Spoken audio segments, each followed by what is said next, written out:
You are listening to the Wealth Formula Podcast with Buck Joffrey. Get ready to change your life. Welcome, everybody. This is Buck Joffrey with the Wealth Formula Podcast. Today, I'd like to start out by reminding you that there is a website called wealthformula.com, and there's all sorts of resources there waiting for you to tap into them. It's also where you're going to sign up for our various lists, for our weekly newsletter, our Wealth Formula accredited investor group.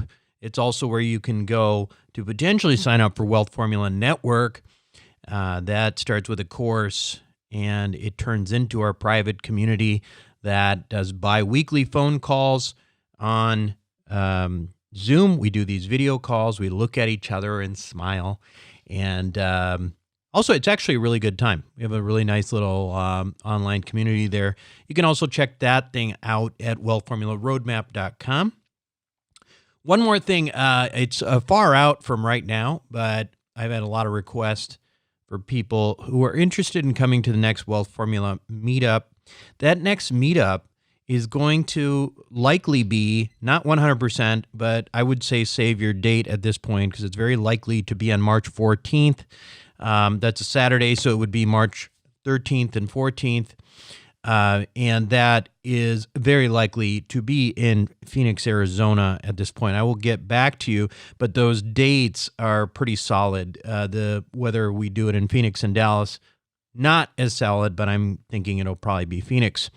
Along that lines, if you mark your calendar off, don't sit there and think, well, gosh, I don't know if my wife or my husband is going to let me go, or, you know, they may not want, they're not going to want to go, etc. Because what we found in the last event is that wives and husbands came, and it was actually a lot of fun. And I'm talking about wives and husbands who had no interest in this stuff. Specifically, I point to my own wife who has no interest really in what we talk about here, but she had a really good time and felt like the speakers were great, and she actually learned something, and she also really enjoyed just the social aspect of it, because at the end of the day, this event, it's a meetup. I don't have the full list of all the people who are going to be speaking, but on the other hand, what I do know is they will be good, and we will do some kind of bus tour. But the parties are great, right? We have these parties and everybody gets to know each other. So don't leave your family behind. Maybe not the best thing for little kids, but certainly your wife, your husband, bring them along.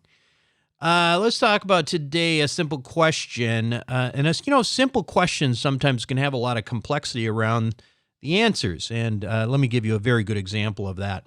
One that comes up all the time and may seem obvious is, should I pay off my house? Should I pay my mortgage off? Conventional wisdom says that it's a no-brainer. Look at the financial gurus out there like Dave Ramsey, Suzi, Orman. They all think you ought to be paying off your mortgage. And, even in the unconventional alternative space, I would say that this is not a clear-cut issue. It's controversial. Mortgage on your house is debt, right? And if you are a Robert Kiyosaki follower, and of course, Robert has had a big influence on me, he says when in terms of assets and liabilities, he says, well, when it comes to debt, there is good debt and there is bad debt, right? Good debt puts money in your pocket. So, for example, you have a mortgage on an apartment building or something like that, and you're getting cash flow on a monthly basis, then that's good debt. And bad debt, well, it takes money out of your pocket, right? And so if you're buying a television on your credit card, that is not good debt. So the thing that puts money in your pocket is an asset. The thing that takes money out of your pocket is a liability. So in this definition, your personal home with a mortgage is a liability. So you should not have that debt, right? Well, that sounds pretty straightforward. What about debt on your personal residence? When you think about it another way, it clearly does not put money in your pocket, right? You could argue that with appreciation, maybe someday it certainly does. It certainly might make you some money, but in the short term, it's not going to. So that's bad debt. But wait a second. Chances are your interest rate is pretty low, right? So your money that you are paying on a monthly basis, the debt, gosh, it's about as if you've refinanced lately or gotten a mortgage lately, it's pretty darn low. It's almost like free money. Now, instead of paying off your mortgage that is at 3.5% or whatever, you might argue that putting excess capital into something relatively safe, let's say, for example, wealth formula banking, and you see 5.5% compounding rates there. Typically, they're highly reliable, right? So you might think, well, gosh, maybe I should, instead of paying down that debt even further, maybe I should actually put it into one of those accounts and get this kind of arbitrage. And not only get the arbitrage, but then have liquidity in the event that you need it, vis-a-vis the cash value on the banking account. And so say you have a ton of liquidity in your home. Now, what good is that doing you? Okay, I'm playing devil's advocate here. Isn't that just dead money? It's not doing anything to make you more money, is it? Then what is it doing? Well, it may be making you into an even bigger target than you are. If you have lots of home equity, creditors have something to go after if you get sued, right? If you get sued, or, and your house is sitting there with a bunch of equity in it, well, that's something you can go after. In fact, loans, because they're liens, are the best asset protection you can really get. Now, I've heard some of you say that you can easily access that equity in your home with a home equity line of credit if needed. But is that true? Well, the problem is that if there is indeed a true emergency, say you lose your job, you suddenly need a bunch of money and you're not in great financial shape, you need to access it, your bank may not let you access your home equity. That's exactly what happened in 2008, 2009. People, needed money for once, and all of a sudden they got, they were underwater, or they had equity, but, because they had other credit issues, the bank just decided, nope, I know it's your home equity, but you don't get it anymore. In other words, you may not be able to get to your own money in a pinch, which is not great either. And let's not forget why the bank doesn't want to, want you to pull that equity out of the house in the first place if you get into trouble. Because when you have a lot more equity in your home, you become a bigger target for a foreclosure. If there's little equity in your home, the banks don't see nearly as much value in foreclosure. So, all of this being said, and me saying all of this, you're thinking to yourself that I'm probably a fierce proponent of leveraging your home to the hilt. Well, I'm not going to say if I am or not, but what I will say this is that I am a fierce proponent for thinking about what you're doing rather than just listening to, these gurus and stuff, because it's not that obvious. What I will say is that the math is in favor of not keeping a whole lot of equity in your home if you consider the time value of money and asset protection and all these things that we've talked to, the ability to access that, all that home equity in a pinch. I mean, all this stuff is safer sitting outside of the loan than it is inside, and probably going to do you much better.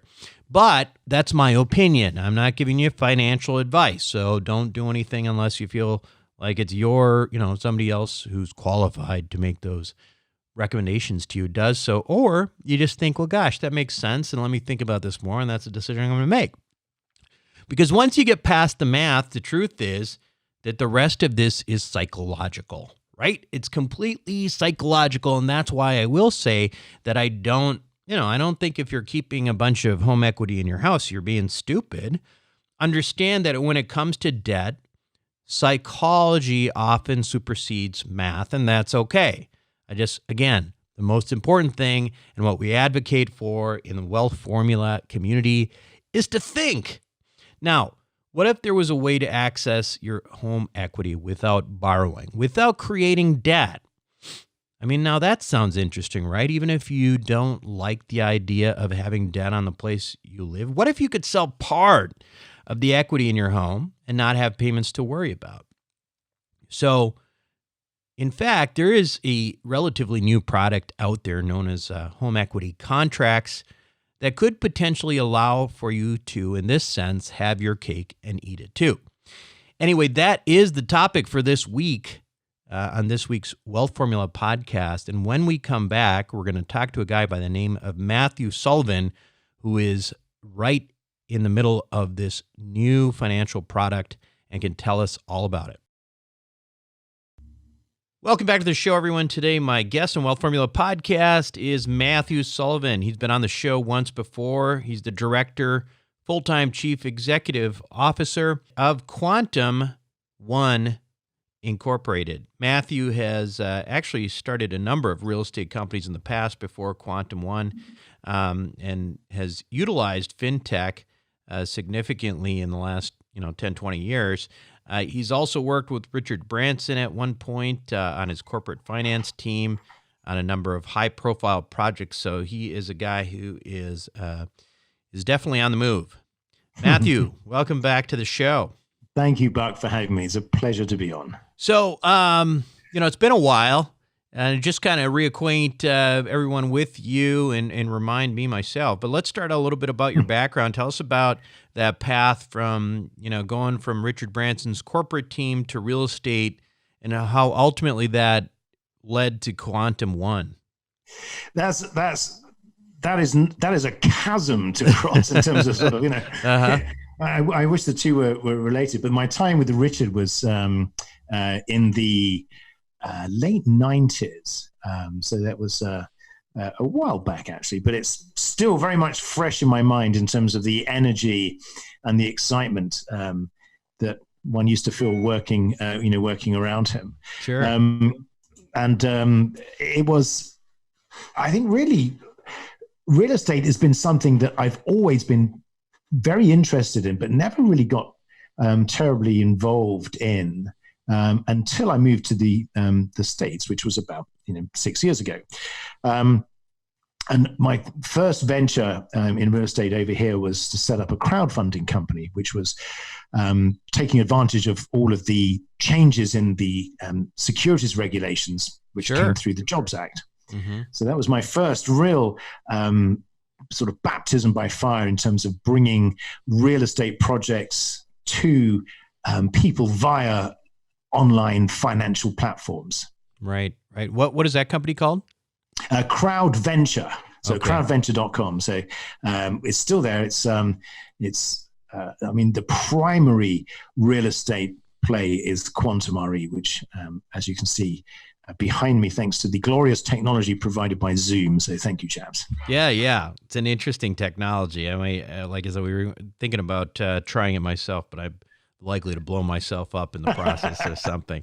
But so remind us exactly kind of what problem Quantum One solves. What's the problem? What's the solution? And how is Quantum One figure into all of that? It's a huge problem that we're solving. And the problem is, if you are a homeowner and you have equity in your home, the only way that you can access it today is by going to the bank and borrowing money. And you borrow money by way of a mortgage or a reverse mortgage or a home equity line of credit or a HELOC. So many people, and there are millions of Americans, there's 14.7 million Americans who have more than 50% equity in their homes.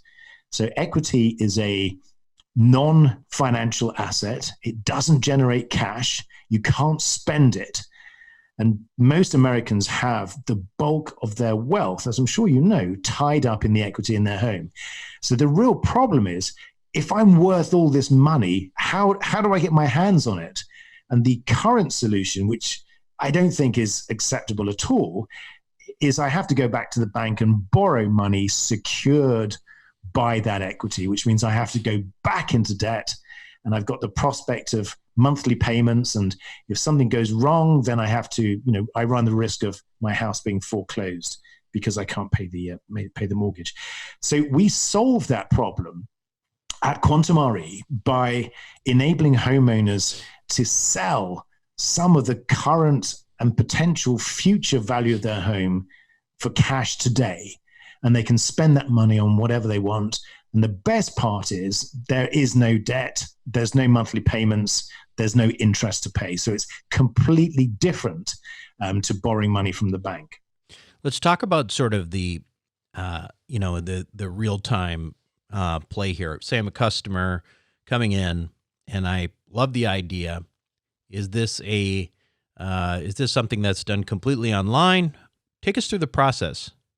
Well, part of it's done online, but because this is a relatively new way of accessing the equity in your home, home equity contracts have been around for 10 years or so, but they've only really become, I wouldn't say mainstream, but they've become more popular in the last 2 to 3 years. So because of that, there is a fair amount of education that needs to happen from a homeowner's perspective. So people can apply online. They can go through a process. They can use our online calculator that enables them to find out if they would qualify and how much potentially they could release. But after that point, when they've given us their contact details, their name and address, and what happens is a human will contact them and will go through the process of explaining how it works. Because the question we get to start with is, why on earth would I do this? Yeah.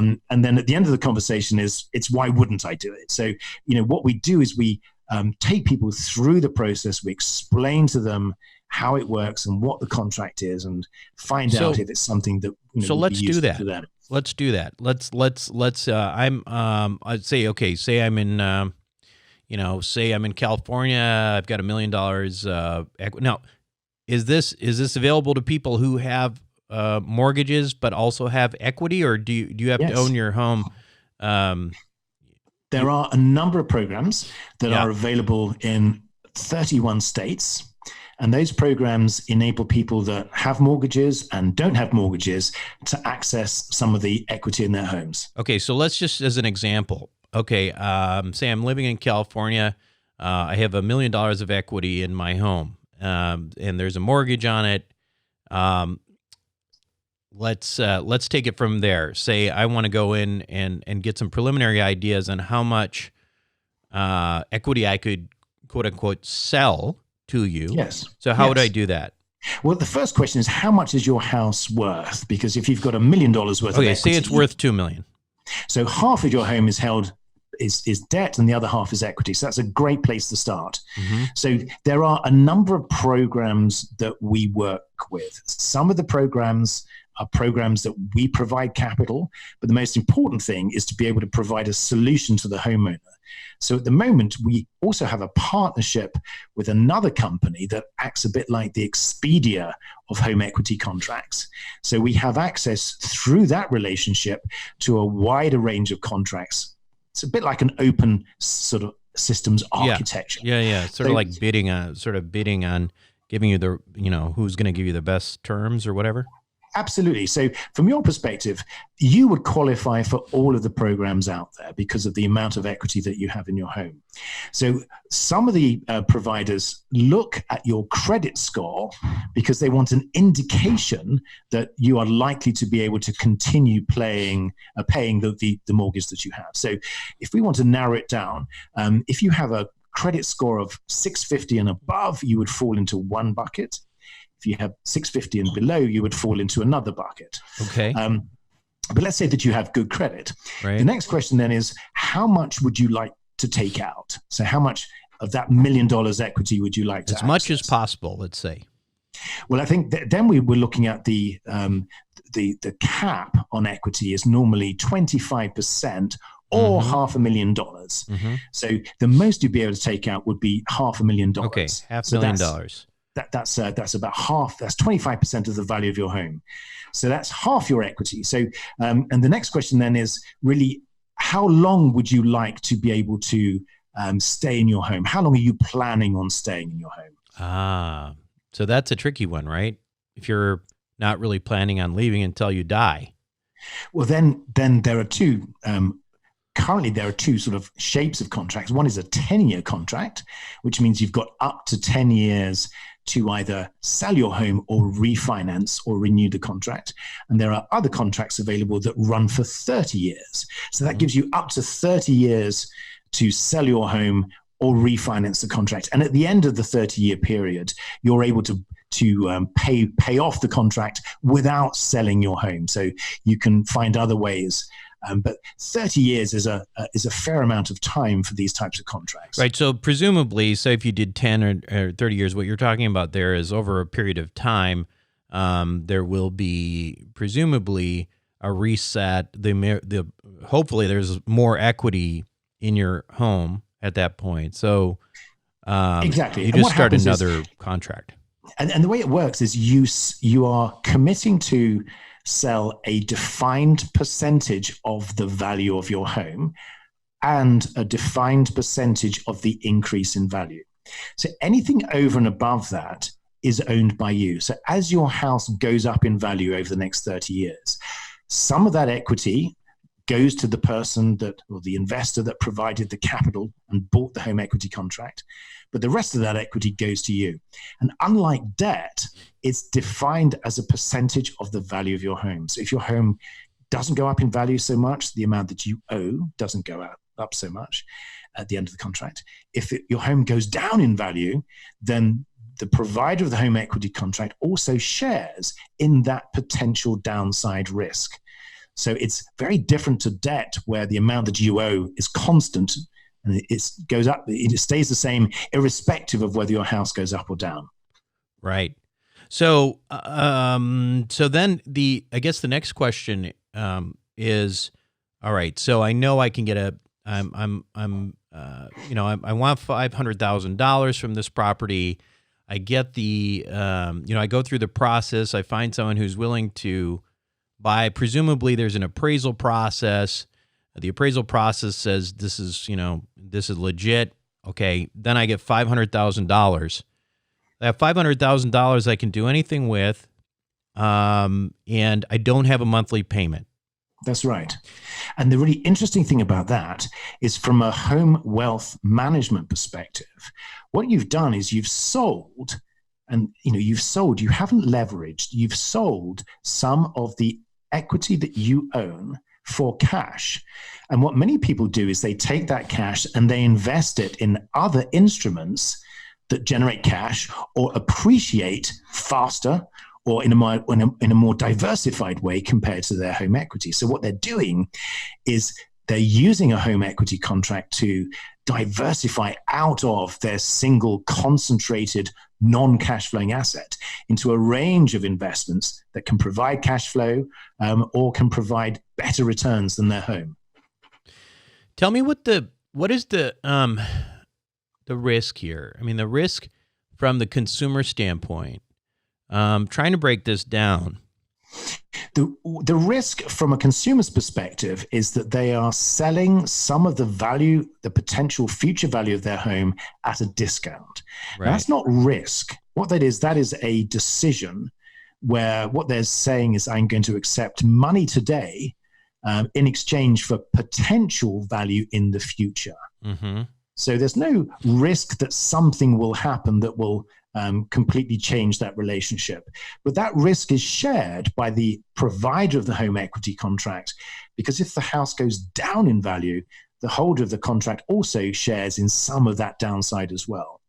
So what the homeowner has to decide is, do you think your house is going to continue to rocket in terms of its appreciation over the next few years?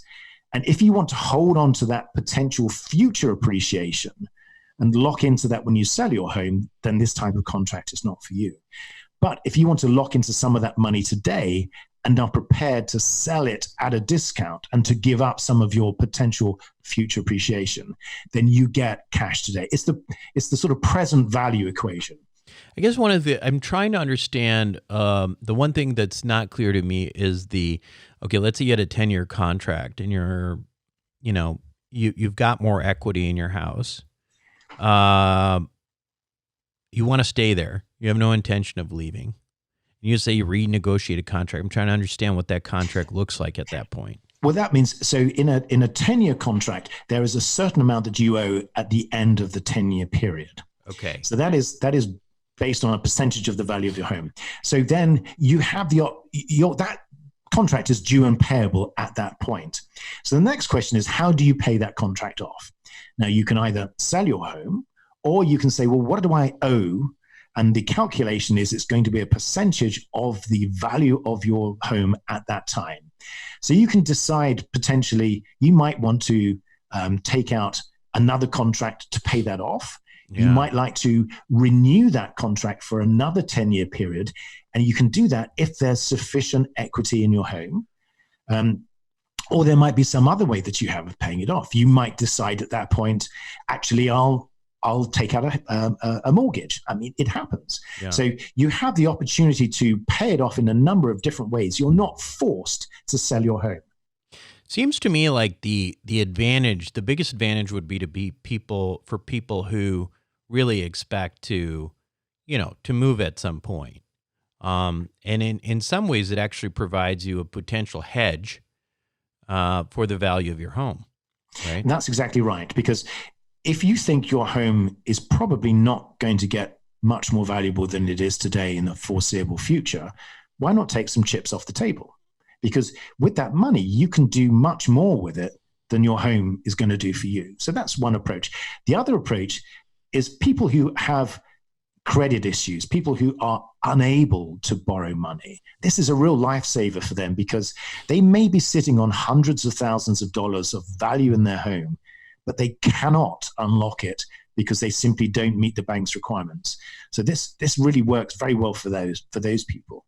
But also, you find people that have built up equity in their homes over a period of time, and they simply want to get access to the cash. I mean, maybe they're retired, or maybe they have homes that have been appreciating rapidly in certain areas like the Bay Area of San Francisco, for example. Mm-hmm. Why not tap into that? Because it's capital that you cannot use. So we have three types of customers: those that are unable to borrow money, those that are unwilling to borrow money, and those that simply see it as an investment strategy, a hedge mechanism, as you rightly said. Right. So when we were first talking last time you were on, sounded like you were getting rolling, but I understand since then you've made some significant progress. You're in a lot more states. Tell us about what's going on. Well, the great thing about the relationship that we have with our sister company, which is this, as I mentioned, this open architecture company, that means that we're not restricted to products that we are able to fund ourselves. So that means that if a customer comes to us, or a homeowner comes to us and says, this is my home, and they don't meet our specific requirements, we can pass them across, and our sister company is able to offer them a range of different contracts, which means that currently we can help the customer get access to 9 programs in over 30 states.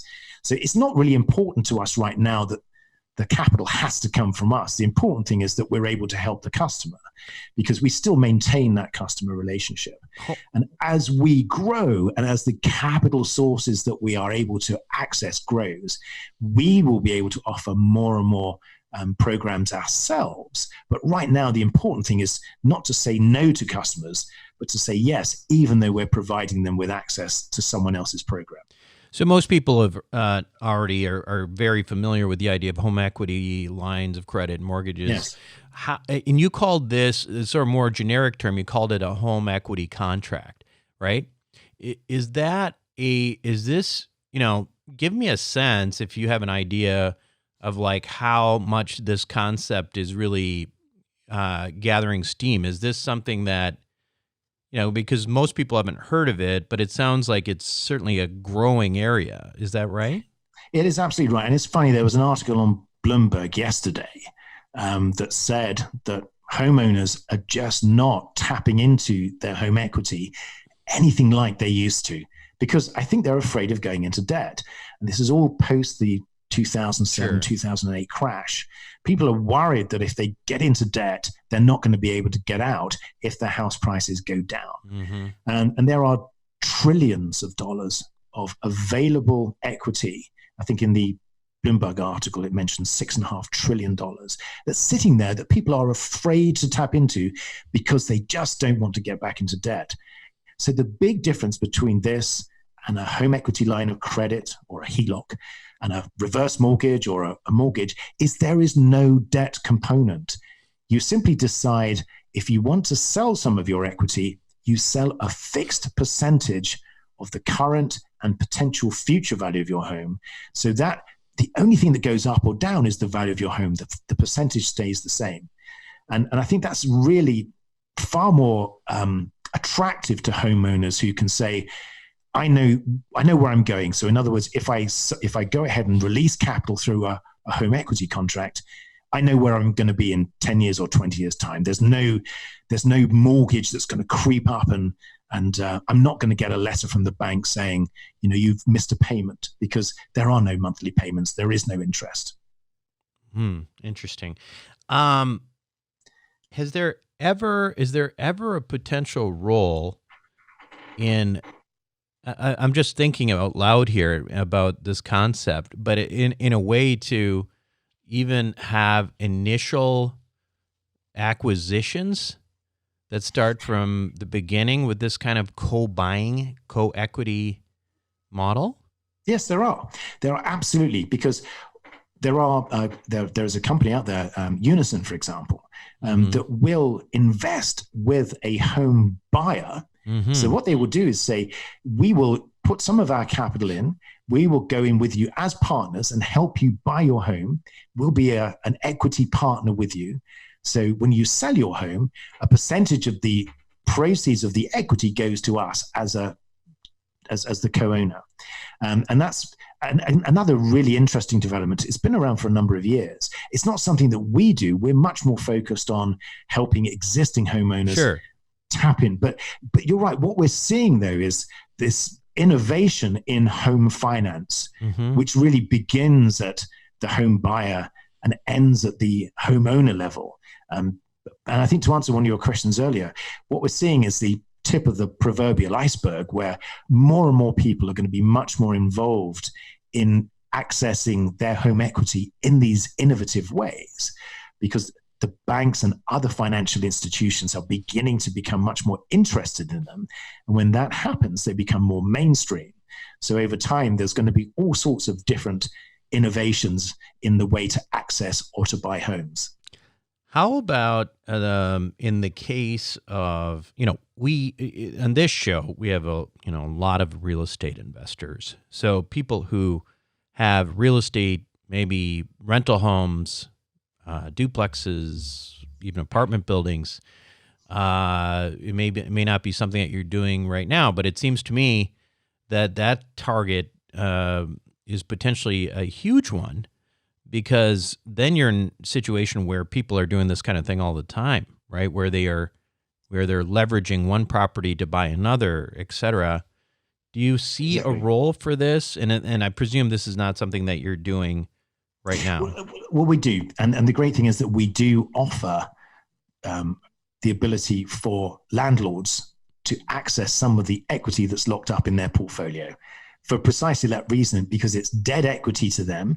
They may not be able to borrow more money because they may be at their upper limits of their debt to income ratios or their rental to income ratios. And we see this with many small portfolios where people have held properties for a number of years, have built up significant equity positions, and they can't do anything with it because they can't borrow more. So we offer a solution to them. Those are 10-year contracts. So we don't offer 30-year contracts, but we offer 10-year contracts to landlords who have equity in their homes, and they use that to buy more homes or to increase their portfolios, or really to leverage into other investments. Yeah, what's interesting about that to me too is just thinking about how that mechanically might work. I mean, you would effectively have the same cash flow on a property, but all of a sudden free up equity. I mean, that's exactly right, because you're not increasing the debt on that individual property. So you are doing exactly that. You are freeing up some of the money that is locked up in the equity, and you're turning that into available cash, which you as a property investor could use for fix and flips. You could use it for just building your portfolio, using it as a down payment for an additional home. What you're doing is you're locking into that piece of the capital stack that is currently not available to you. Got it. Do you guys do the commercial stuff too, or do you farm that out to others? Well, we will look at residential properties that are owner occupied and rented. So we look at everything, and what we say for our own sources of capital, we will work with both owner occupied and rental properties. If it doesn't meet our criteria, there are other people that we can introduce you to in the same breath. So we're not going to throw the case over the fence, as it were. We will work with you to help you with one of the other providers that that we have access to. But we do, to answer your question directly, we do offer directly home equity contracts to rental properties. So it's an interesting concept that I feel like we kind of even fleshed out a little bit more this time around. What as I'm thinking about this while I'm talking to you, I'm wondering what else should I be asking you? Is there anything else that I haven't covered that you think is important to understand about this model? Yes, a lot of people ask, well, what are my obligations as someone who's just released some capital? What are the things that are going to, what are the gotchas? And the short answer is that there aren't any. They're just all common sense things. So as a homeowner or as someone who has released some of the equity in your home, it's your obligation to continue to pay the mortgage if you have one, to continue to pay your property taxes, and to continue to keep your home in a good state of repair, because the asset is now shared between the owner of the contract and you. So those are the things that are common sense things. Other questions that we get are, well, what happens if I take the money that you give me and improve the property? Surely that should be my improvement. And the answer is yes. So if you use the capital to add value to your property, the amount that you've added is yours. We don't take a share of that going forward. So it's, that's fair. And other questions are, well, what happens if I don't pay my mortgage? What happens if the house is foreclosed? Well, as an equity owner, even though we have a preferred equity position, we're still at risk. So if the house goes into foreclosure because you don't pay the mortgage on time, we're at risk. We're not a debt provider, so we can't jump in. The banks take what they take, and we divide what's left between us. So there are no issues. There are no things. There are no sort of, as I said, there's no gotchas. The process takes normally 4 to 6 weeks. We do need to send an appraiser out. In some cases, the appraiser will do a home inspection.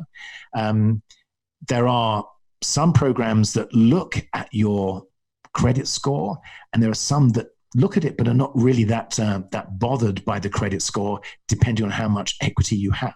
We don't need to see your 3 years accounts like a bank would need to see. It's much more friendly. It's much easier for self-employed people and for people that are not on W-2 to be able to release some of their equity.